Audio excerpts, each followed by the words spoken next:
ভগবান শ্রীকৃষ্ণ বলেন, যেরকম অন্ধকারে আলো উজ্জ্বল হয়, ঠিক তেমনি সত্য সবসময় উজ্জ্বল হয়। এজন্য মানুষকে সবসময় সত্যের পথে চলা উচিত। আত্মা অমর, আত্মাকে অস্ত্র দিয়ে কাটা যায় না।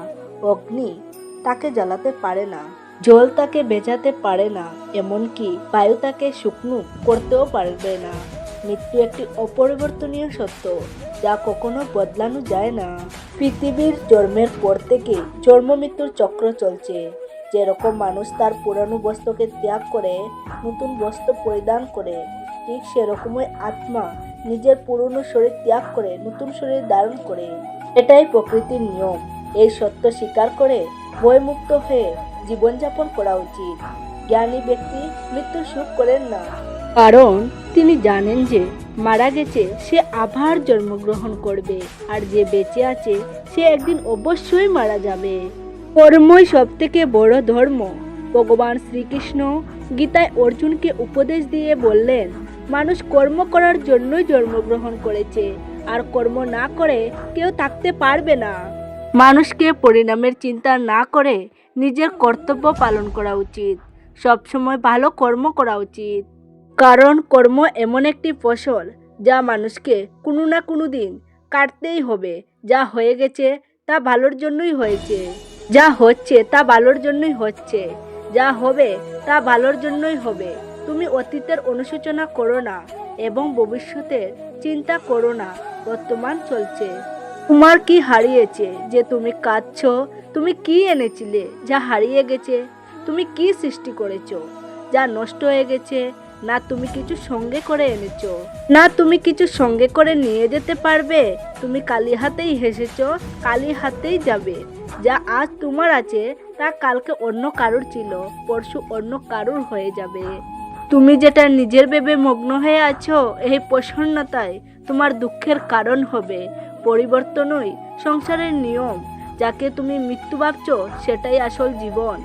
এক মুহূর্তে তুমি কোটি লোকের স্বামী হয়ে যেতে পারো, এক মুহূর্তে তুমি দরিদ্র হয়ে যেতে পারো। তোমার আমার ছোট বড় আপন পর মন থেকে মুছে দাও, তাহলে তুমি সবার আর সবাই তোমার হবে। এই শরীর তোমার নয়, তুমিও এই শরীরের নয়। এই শরীর পৃথিবী, জল, অগ্নি, বায়ু, আকাশ দ্বারা সৃষ্টি, আর এগুলিতেই মিশে যাবে। কিন্তু আত্মা স্থির। তাহলে তুমি কে? তুমি নিজেকে ভগবানের উপর ছেড়ে দাও।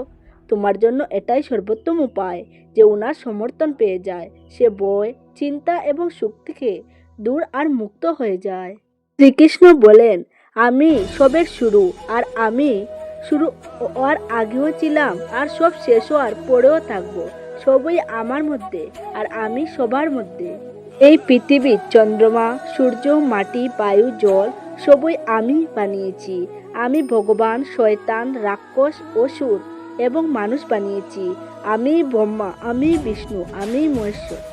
আমি পৃথিবীর মধুর সুগন্ধ, আমি অগ্নির উষ্ণতা, সব জীবিত প্রাণীর জীবনও সন্ন্যাসীদের আত্মসংযম।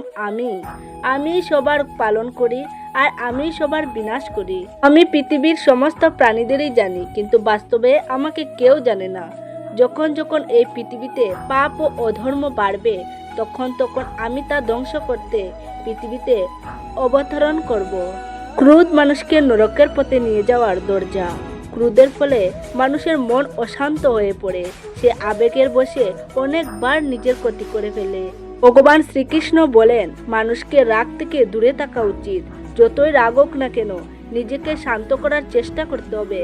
মনের উপর নিয়ন্ত্রণ রাখা জরুরি। মানুষের মন বায়ুর মতো চঞ্চল।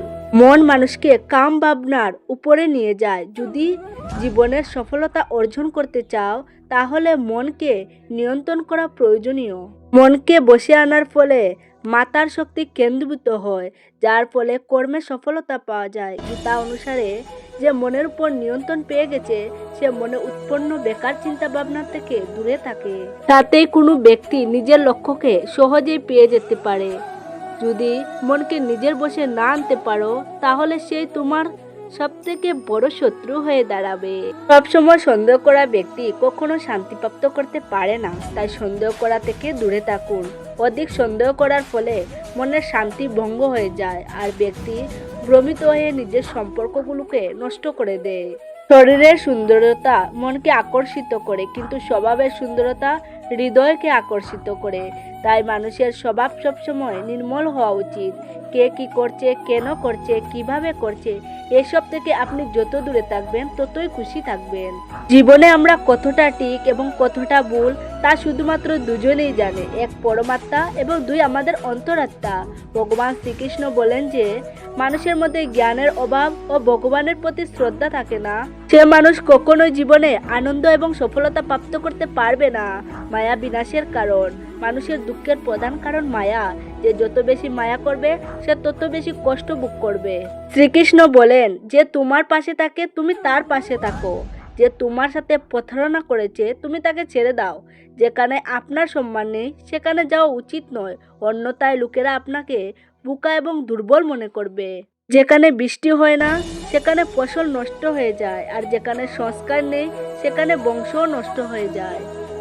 যারা বলেন আমার কাছে সময় নেই, আসলে তার প্রিয় মানুষদের তালিকায় আপনার নামই নেই। মধুর কথা বলো, কারণ যদি কথা আপনাকে ফেরত নিতে হয় তাহলে যেন তেতো না লাগে। এর আত্মসম্মান রাখা উচিত, না হলে লোক আপনাকে সেখানে অধিকার দেখাবে যেখানে শুধু আপনার অধিকার। যতক্ষণ না আপনি নিজের কাছে হেরে যাচ্ছেন ততক্ষণ আপনাকে পৃথিবীর কেউ হারাতে পারবে না। ফল তুমি নও, তোমার সময়, আর সময় সবারই বদলায়। তুমি শুধু নিজের কর্ম করে যাও। যে কখনো সংকট দেখিনি সে কখনো তার নিজের শক্তি অনুভব করতে পারবে না। যে অন্যের কষ্ট বুঝতে পারে, যার মধ্যে দয়া আছে, যাদের মন ভালো, তাদের আর জন্মগ্রহণ করতে হয় না। কাউকে কোন জিনিস দিয়ে অহংকার করো না, কারণ কে জানে তুমি কোন জিনিস দান করছো নাকি আগের জন্মে তার শোধ করছো। অহংকার মানুষের বংশ, বৈভব এবং প্রতিষ্ঠা তিনই চলে যায়। বিশ্বাস যদি না হয় তাহলে রাবণ, কৌরব ও কংসকে দেখো। ওকে বিশ্বাস করতে হয় যদি তার কথার উপর নয় তার স্বভাবের উপর নজর দাও। রাগের সময় কিছুক্ষণ থেমে গেলে, ভুল করলে ঝুঁকে গেলে জীবন আরো সহজ হয়ে যাবে। তো ভক্তগণ, আজ ভিডিওটি এই পর্যন্ত। আপনাদের কেমন লেগেছে অবশ্যই কমেন্টে জানাবেন। ভালো থাকবেন, সুস্থ থাকবেন। নমস্কার, ধন্যবাদ।